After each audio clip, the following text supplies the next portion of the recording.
In the Satipatthana practice, Atapaviriya, ardent effort, is very important. One should be exerting ardent effort in noting the object. One should be always alert, ready, active in the noting. And one will become Arata Viriya. The person will have effort in great momentum, and it will become Samabadana. The effort of the person becomes great effort. And noting the object systematically, the person exerts effort, and the effort should also be right, so that the defilements will not arise. Having effort, the defilements are not accepted, and also one removes the unwholesomeness by not giving any chance for the unwholesomeness to arise.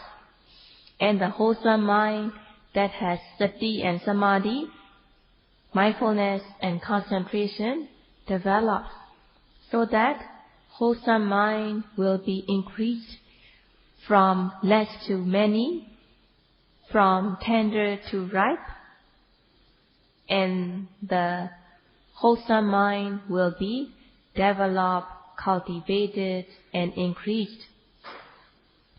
In noting the object, one aims the noting mind onto the object, which is the jhanic factor. Noting with aiming, sati mindfulness arises in great momentum. There is no time for thinking, imagining, speculating, but one should note the object right away, without thinking, without speculating, so that the noting mind will stick onto the object. If the person is thinking rather than noting the object, then he or she is not practicing in an urgent manner. The person is not giving priority to the mindfulness if he or she is thinking, imagining, and speculating. In order to note the presently arising object, one needs Samabadana Viriya, one needs great effort, noting the object, rushing the mind onto the object, noting in an urgent manner. Noting the object, one should note in such a way so that the noting mind will grab hold of the object as if like in a sudden attack. The noting mind should grab the object as if like in a sudden attack. And if the person is slow in noting the object, mindfulness will not arise. So one needs to make effort in noting the object, and one should note the object like a sudden attack, so that samadhi and panya, concentration and knowledge, will automatically arise. And in the Vipassana practice, there is a principle that not being mindful, the defilements enter the mind. And by being mindful, by observing the object, by being mindful, the defilements will be removed. Not to let the defilements enter the mind, one should note the object with aim and effort. So it is the work, it is the duty of the yogi to note the object with aim and effort so that the defilements cannot enter the mind. So in order not to let these defilements arise, one should always be noting the object so that mindfulness will be developed. And in order to develop mindfulness, one needs to note the object with atapa viriya, ardent effort. There should be samappadana, great effort, and one should practice diligently without stopping, without resting, so that the noting will be concurrent with the object. And in order to note the object concurrently, one should not be thinking, imagining, or speculating, but one should note the object right away as soon as the object arises, so that mindfulness will stick onto the object. As much one exerts effort in noting the object, the noting mind strikes and rubs against the object. But if the person is cowardly in the practice, then one will be lenient to the defilements that have been giving the most trouble. So if the person is lenient to the defilements, the person cannot be free from these defilements.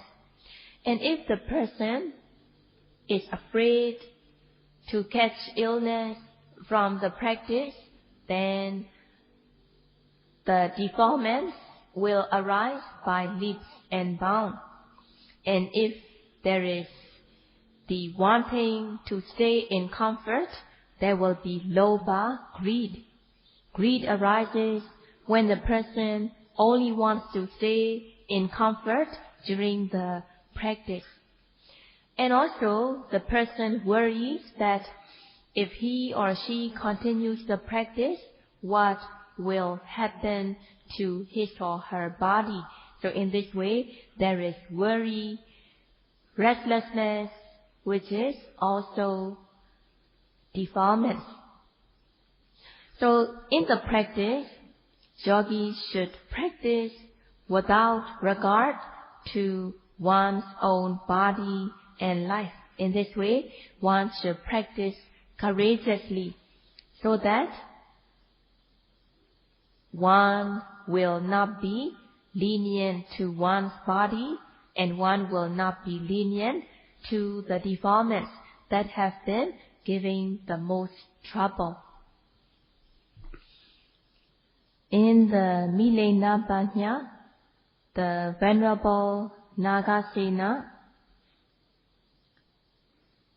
explained the factors of fire to the Milena king. Among these factors, the second one has to do with yogis. Tejo, the temperature element, which is also called as fire, has no leniency. It has no compassion. When the fire takes place, it burns all the fuel, regardless of whether good or bad. So the fire is not lenient to any kind of fuel. So in this way, Tejo, the temperature element, the fire burns every kind of fuel. It will burn everything.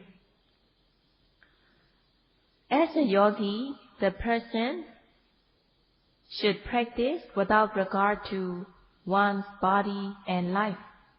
Let only the sinews be left, let only the bones be left, let the skin and the blood dry out, but I will not give up.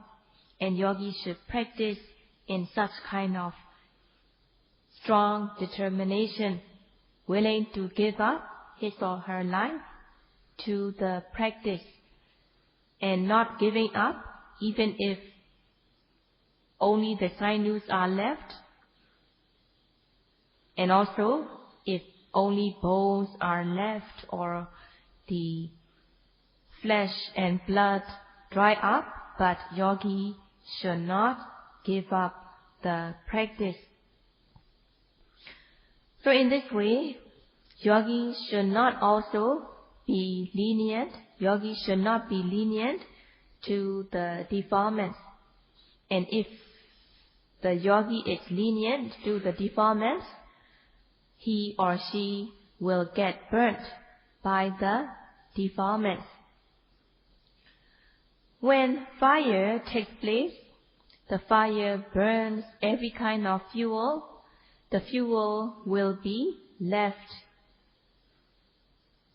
dirty, polluted, and the fuel will be burned to ash and soot. Kilesa defilement is compared to fire. Just as fire burns any kind of fuel, in the same way, kilesa defilement also burns the person, so that the person is left dirty and polluted. So yogi should not be lenient to the defilements.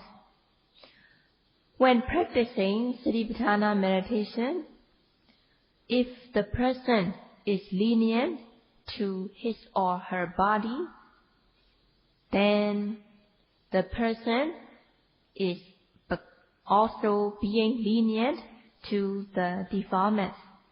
And if the person is lenient to one's body, then lobha, greed arises, dosa arises. So one should not be lenient to one's body. Being lenient to one's body, wanting to stay in comfort, the person is inviting the defilements. If the person is cowardly, then the person gives up and the person gets burnt by the defilements. So if the mind is slack, if there is slack effort, there will be tina mita, sloth and torpor arising, which ruins the practice. Tina mita, sloth and torpor, laziness ruins the practice.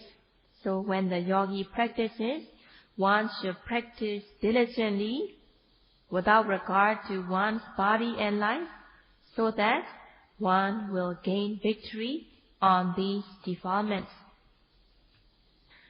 In whatever object that arises, such as rising and falling of the abdomen, one should note the object with ardent effort, full of alertness and readiness, so that laziness will not arise. If the person is not exerting effort, sati, mindfulness, will not arise.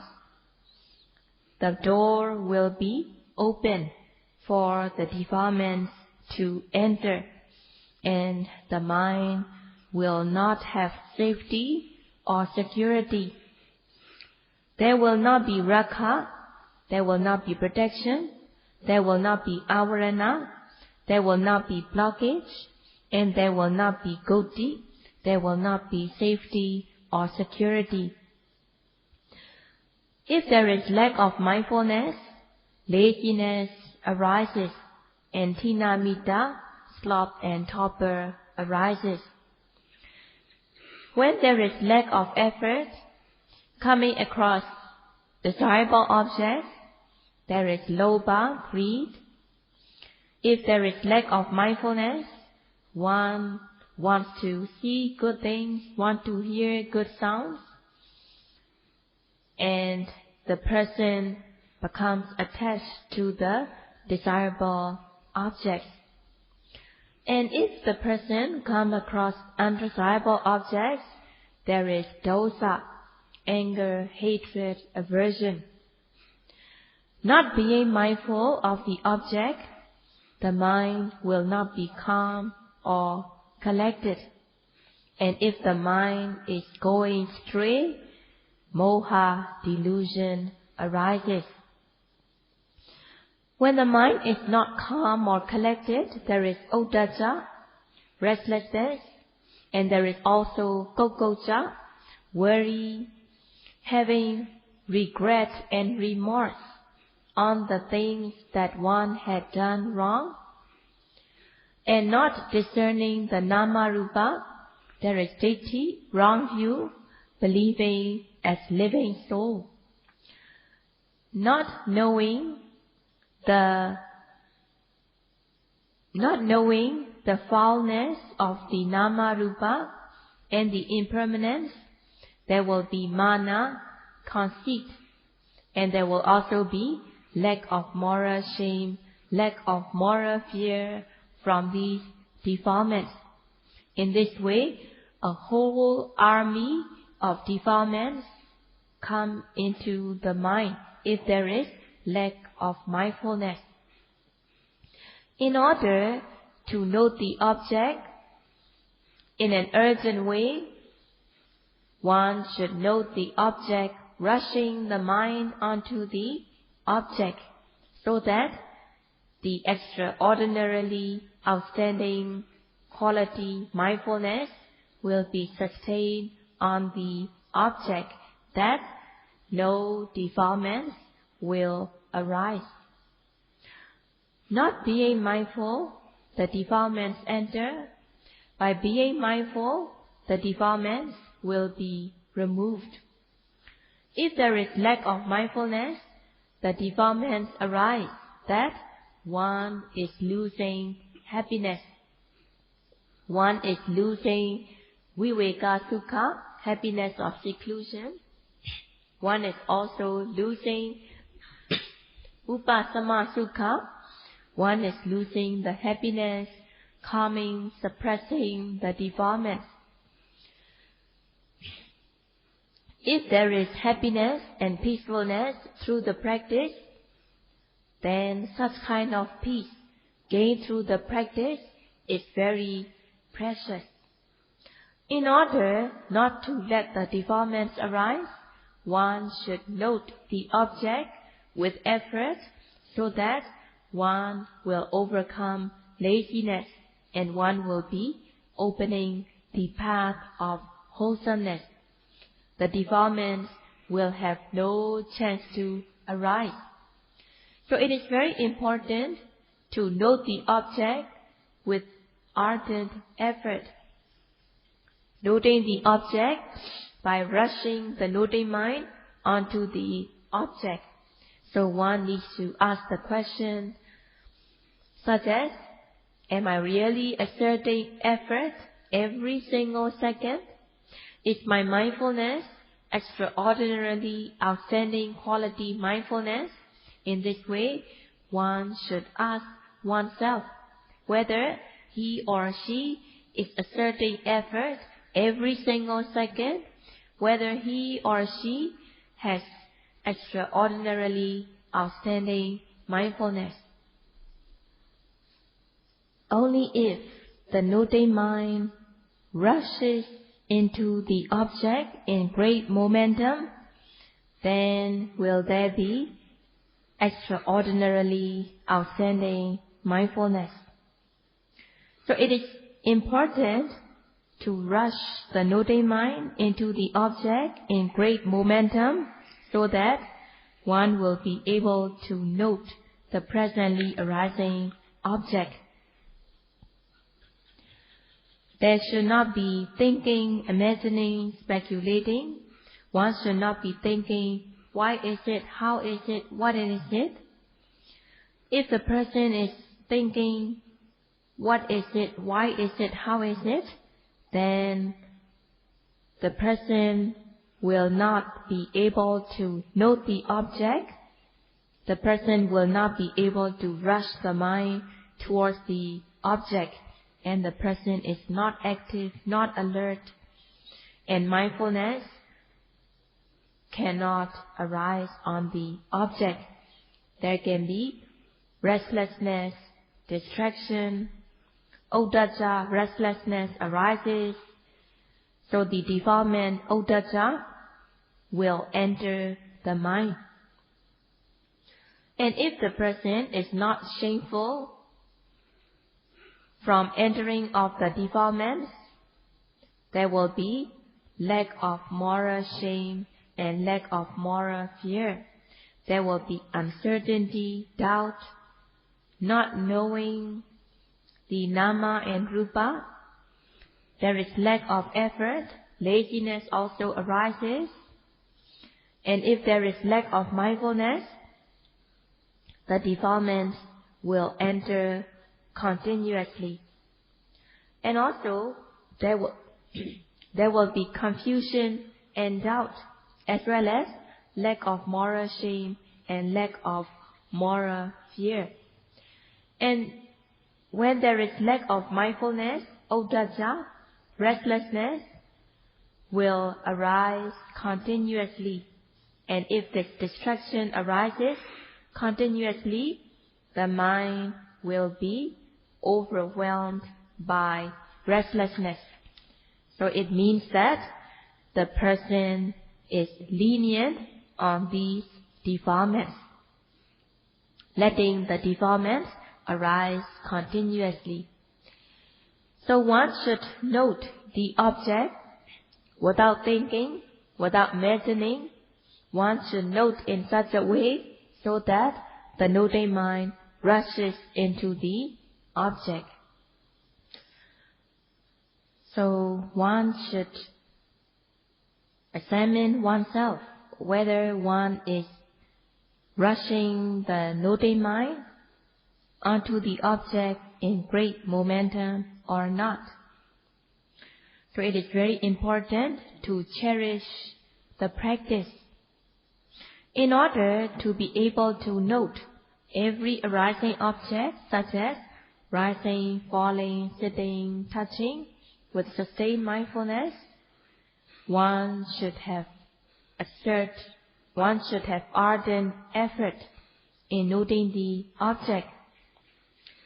And when standing up from sitting position, one should stand up inch by inch, layer by layer, being mindful of the standing, noting the object, noting the standing, rushing the noting mind onto the standing in great momentum.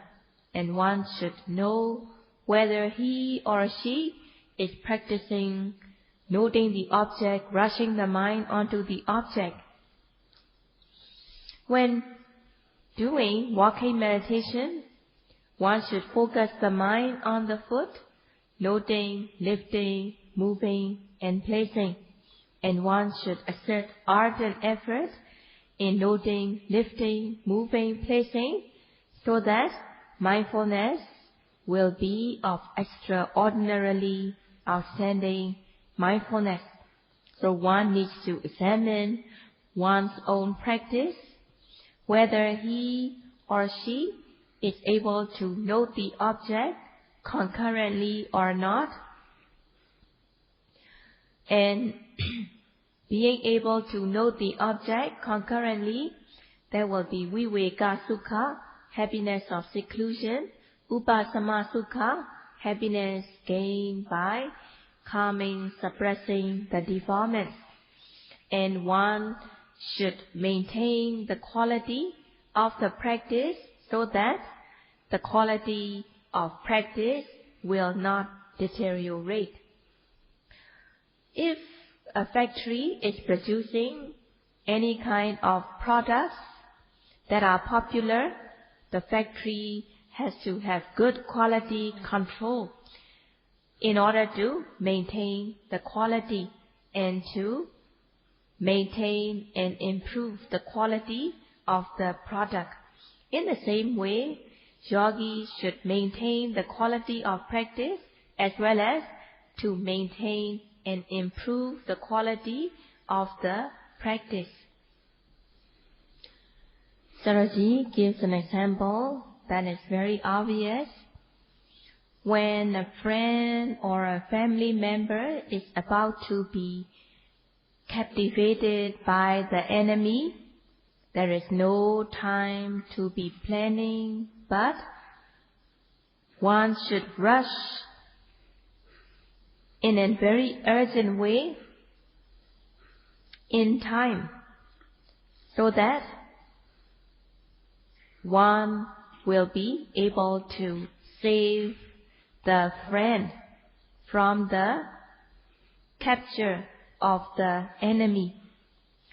So in order to save the person who is about to be captivated, one needs to rush in a very urgent manner, courageously, so that he or she will be able to save the friend. In the same way, when noting the object, one should rush one's noting mind onto the object with effort in a very urgent manner, so that the mind will not be captivated by the defilements. But if the person is having slack effort, if his or her effort is slack in the practice, then the nama rupa will be captivated by the enemy, the defilements. The enemies such as greed, hatred, aversion, envy, jealousy will be tormenting the person.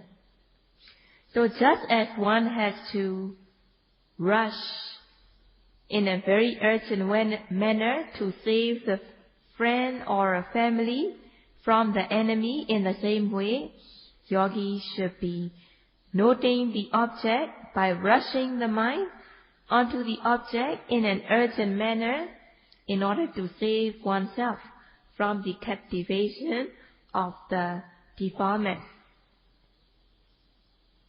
Buddha had given the method in order to save oneself. If the person is slow, then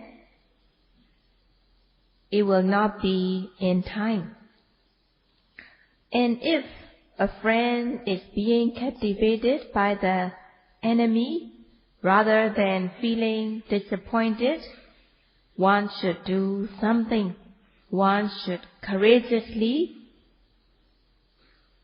attack and save.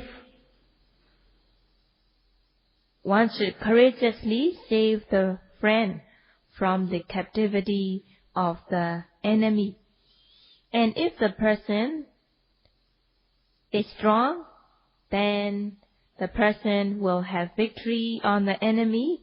But on the other hand, if the person is weak, then he or she will be defeated by the enemy. When noting the presently arising object, if the person does not have extraordinarily outstanding mindfulness, then one loses the mindfulness. There will be lack of mindfulness, failing to note the object, and the mind will not be calm, collected. So it is important to note the object continuously, so that the enemy will not be tormenting, or the enemy will not be tormenting or torturing. When noting the object, one should note the object in an urgent way, so that the defilements will not arise. The defilements will become weaker and weaker, and one's own life will not be captivated by these defilements. So if the defilements arise by lack of mindfulness, what does the person do? Does the person just leave the defilements to be, capturing oneself, capturing the person? Or did the yogi note the defilements when they arise? And what happened to these defilements? When the yogi notes them, did the defilement disappear, or did the defilement continue to arise? So one should know what happened to it by noting. And Sayadaw will continue to explain tomorrow.